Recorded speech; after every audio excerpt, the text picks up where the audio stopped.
تو پہلے 10 دن ختم ہو گئے، جس کو کہ میرے نبی نے کہا کہ پہلا عشرہ رحمت کا ہوتا ہے، اللہ تعالیٰ کی رحمت کے دروازے کھلتے ہیں، آؤ بھائی مانگ لو، لے لو، جتنا چاہیے آ جاؤ۔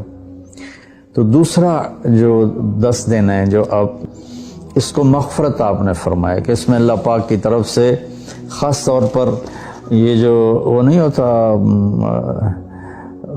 وہ سیل لگاتے ہیں یہ تاجر دکاندار کہ بھائی سستا ہے لے لو لے لو، لوگ ٹوٹ پڑتے ہیں، تو حالانکہ ان کا پرانا مال ہوتا ہے اور اس بہانے سے وہ نکالتے ہیں، ورنہ کون آج کسی کا بھلا چاہتا ہے، ہر کوئی لوٹنے کے چکر میں ہی ہے۔ تو اللہ کی طرف سے ایک سیل لگتی ہے، آ جاؤ بھائی، لیکن شرط یہ ہے کہ توبہ کرو۔ ایک آدمی توبہ نہیں کرتا اور ایک آدمی اللہ کے سامنے جھک کے توبہ کرتا ہے، تو دونوں میں بڑا فرق ہے۔ اگر یہ فرق اللہ نہ کرے تو پھر کربلاؤں کی ضرورت کیا تھی؟ پھر اللہ کے نبی کے نواسے کو اپنا سر کٹانے کی کیا ضرورت تھی؟ تو پھر تو سنان بن نبی انس جس نے آپ کا سر کاٹا وہ اور حسین برابر ہو گئے۔ تو توبہ شرط لگائی کہ تم توبہ کرو میں معاف کروں گا۔ اچھا، پھر میں اللہ کے نبی پہ قربان جاؤں، آپ نے ہمیں بڑی سہولت دے دی، آپ نے کہا ما اسر من استغفر وَإِنْ عَادَ فِي الْيَوْمِ 70 مرة۔ جس آدمی سے دن میں 70 دفعہ توبہ ٹوٹی، 70 سے مراد ہے بہت زیادہ، ہو سکتا ہے 200 باری ٹوٹی ہوگی، جس آدمی سے 70 دفعہ توبہ ٹوٹی ہو، یعنی ایک دن میں بہت دفعہ ٹوٹی ہو اور وہ ہر دفعہ توبہ کرے، تو اللہ کی نظروں میں مجرم نہیں ہے۔ ایک گناہ کرے اور پکا ہو جائے، وکھی جیسے سارے کرندے پہن میں کر لیتا کی ہو گیا، یہ بڑا خطرناک جا رہا ہے، یہ نہیں چھوٹے گا۔ لیکن جو گناہ کر کے روتا ہے، ایک آدمی میرے پاس آیا، 2-3 دفعہ آیا، پھر تو ملاقات نہیں رہی، شراب کی عادت تھی، تو اتنے صدمے اور افسوس کے ساتھ مجھ سے کہتا میرے لیے دعا کریں، مجھ سے شراب چھوٹتی نہیں، اور ایک دن تو اتنا رویا اس کی چیخیں نکل گئیں۔ تو اس کا معاملہ بہت آسان ہے، اور اگر کوئی توبہ پہ پکا ہو جائے، یہ تو وہ ہے کہ توبہ کرتا ہے توڑتا ہے، کرتا ہے توڑتا ہے، پھر کرتا ہے پھر کرتا ہے پھر کرتا ہے۔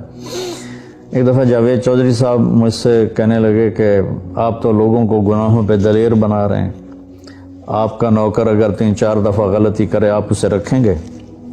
میں نے کہا چودھری صاحب آپ نے طارق جمیل اور خدا کو ایک بنا دیا، میرا تو بیٹا بھی میرے ساتھ یہ سلوک کرے گا تو میں کہوں گا میرا پتر اے راہ پیا تے اے زمین پئی تے چھٹی کرو، تو میں تو اپنے بیٹے سے گزارا نہیں کروں گا، اس کو فارغ کر دوں گا، تو وہ تو نوکر تو بڑے دور کی بات ہے، وہ اللہ ہے جس کی رحمت، اس نے خود رحمتی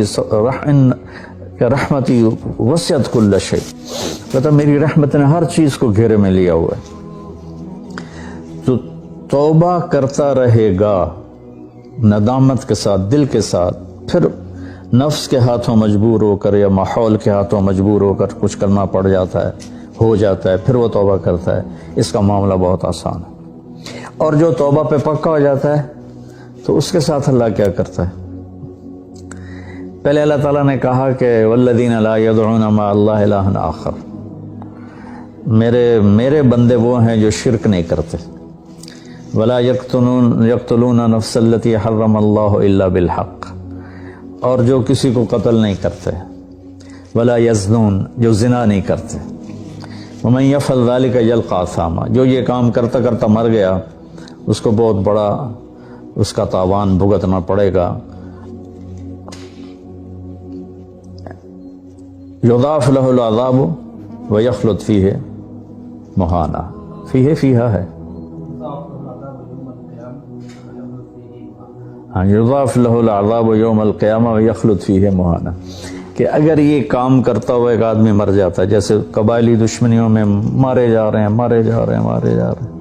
اور ان میں قاتل 100 آدمیوں کا قاتل ہے، اپنی موت مر جاتا ہے، تو کہا اس کی تو خیر نہیں ہے، لیکن 100 کا قاتل توبہ کر لے زنا کرنے والا توبہ کر لے، کفر کرنے والا توبہ کر لے، تو اللہ تعالیٰ فرماتا ہے کہ الا من تاب وآمن وعمل عملا صالحا فاولئک یبدل اللہ سیئاتہم حسنات. پھر میں کیا کرتا ہوں کہ اس نے جو توبہ پکی کر لیتا ہے، پکی، تو میں کیا کرتا ہوں، اس نے زندگی میں جتنے گناہ کیے ہوتے ہیں وہ مٹا کے نیکیاں لکھ دیتا ہوں. ہر گناہ کے بدلے ایک نیکی لکھ دیتا ہوں. ایک دفعہ نعیم بٹ صاحب میرے بڑے پیارے بھائی ہیں، دوست ہیں، کہنے لگے مولانا صاحب میری نیکیاں آپ سے زیادہ ہیں. میں نے کہا جی میں تو کوئی دعویٰ نہیں کیتا بھائی میریاں زیادہ. کہا نہیں میں لاجک دیتا ہوں. کہا ہم نے اتنے گناہ کیے ہیں کہ جس کی حد کوئی نہیں. شوبز کی دنیا میں تھے وہ، تو اب میں نے کر لی پکی توبہ، تو آپ کی نیکیاں اتنی نہیں جتنے میرے گناہ ہیں، وہ سارے لکھے گئے نیکیوں میں، تو میری نیکیاں آپ سے بڑھ گئی.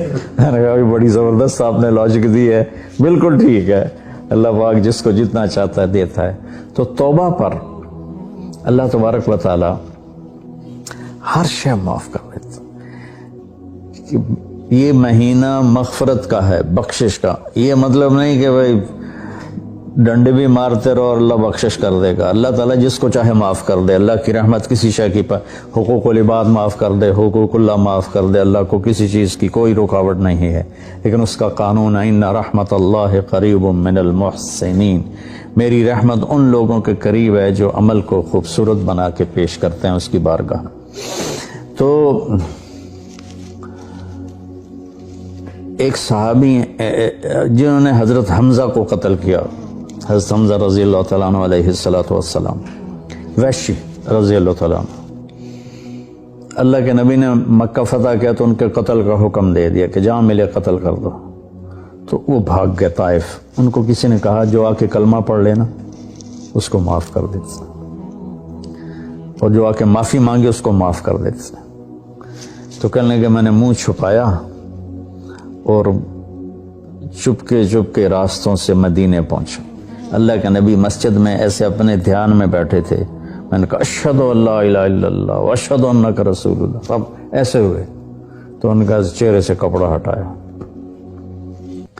تو کہنے لگا مجھے امان چاہیے، امن چاہیے، میں امن کا طلبگار ہوں.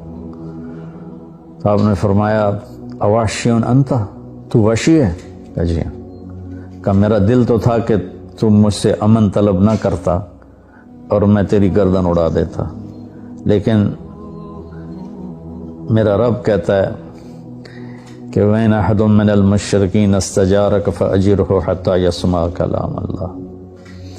اگر کوئی آ کر مشرک آپ سے پناہ چاہتا ہے تو اس کو آپ پناہ دیں. تو تجھے پناہ ہے، کچھ نہیں، بول بیٹھ. تو کہنے لگا میرے کچھ سوال ہیں. آپ نے کہا کیا؟ پھر کہنے لگا مجھے امن تو ہے نا. مجھے کہیں گے تو کچھ نہیں. آپ نے کہا نہیں کچھ نہیں کہتا.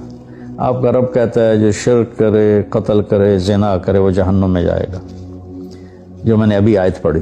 تو میں نے تو یہ سارے کیے ہوئے ہیں، تو کیا میرے لیے گنجائش ہے؟ آپ نے کہا اللہ کہہ رہا الا من تاب وآمن وعمل عملا صالحا فاولئک یبدل اللہ سیئاتہم حسنات وکان اللہ غفور الرحیم. کہ اللہ تعالیٰ فرما رہا ہے جو توبہ کر لے، جو ایمان لے آئے، جو اچھا عمل کرے تو اللہ معاف کر دے گا. وہ کہنے لگا ایمان بھی لاؤں، توبہ بھی کروں، اچھا عمل بھی کروں، یہ تو بڑی سخت شرطیں ہیں، کوئی اور آسان اس سے راستہ ہے؟ تو آپ نے کہا ہاں. اللہ تعالیٰ کہتا ہے کہ ان اللہ لا یغفر ان یشرک بہ ویغفر ما دون ذلک لمن یشاء. میں شرک معاف نہیں کروں گا، باقی جس کو چاہوں معاف کر دوں. تو اس پر کہنے لگا وحشی آپ مجھے قتل تو نہیں کریں گے نا، مجھے امن تو ہے نا؟ آپ نے کہا ہے. کہا اچھا اگر وہ یہ کہتا ہے کہ میں شرک معاف نہیں کروں گا، باقی جس سے چاہوں معاف کروں، اگر مجھے معاف نہ کیا تو مجھے کلمہ پڑھنے کا کیا فائدہ؟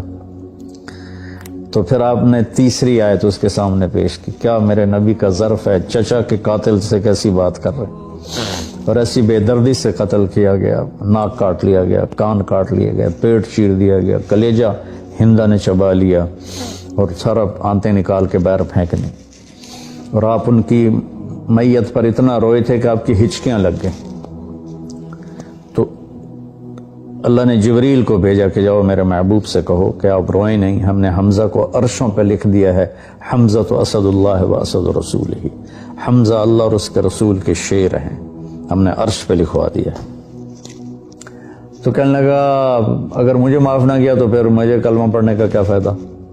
تو پھر آپ نے تیسری آیت اس کے سامنے پیش کی، یا عبادی الذین اسرفوا علی انفسہم لا تقنطوا من رحمت اللہ ان اللہ یغفر الذنوب جميعا انہ هو الغفور الرحیم۔ اے میرے نافرمان بندو، کتنا پیار سے بلایا نافرمانوں کو، اور میرے کہا، میرے اب آدمی سگی اولاد کو کہتا تو میرے چو نہیں جمع ہے جب وہ نافرمان ہو جائے، تو وہ اللہ تعالیٰ کافروں سے کہہ رہا ہے، نافرمانوں سے کہہ رہا ہے اے میرے نافرمان بندو جنہوں نے اپنے اوپر ظلم کیا، تم گھبراؤ نہیں، تم توبہ کرو، میں سارے معاف کر دوں گا۔ کہنے لگا ہاں اے گل ٹھیک۔ پھر اس نے کلمہ پڑھا تو اللہ کے نبی نے پھر فرمایا اچھا یہ تو بتا یار، میرا چچا تو شیر تھا، تو نے کیسے قتل کر دیا؟ پھر اس نے ساری کہانی سنائی کہ مجھے مطعم بن عدی نے کہا تھا، ان کا غلام تھے یہ، کہ تو محمد کو یا علی کو یا حمزہ کو علیہم الصلاۃ والسلام کسی ایک کو قتل کر دے تجھے آزاد کر دوں گا۔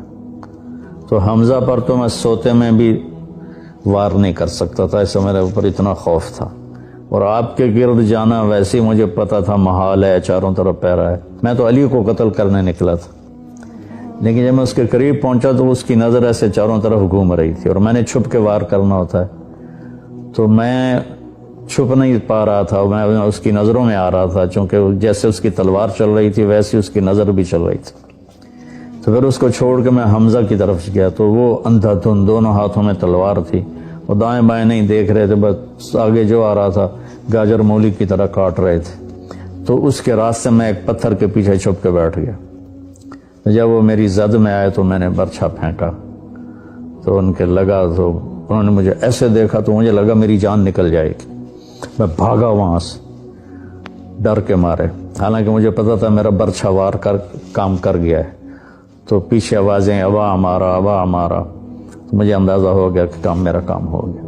تو اس پر اللہ کے نبی ایسے روئے کہ پھر آپ کی آنکھوں کی لڑیاں لگ گئیں آنسوں کی، حالانکہ اس بات کو 7 سال ہو چکے تھے۔ پھر آپ نے کہا ویحک غیب عنی وجہک، اللہ تیرا بھلا کرے میرے سامنے نہ بیٹھا کر۔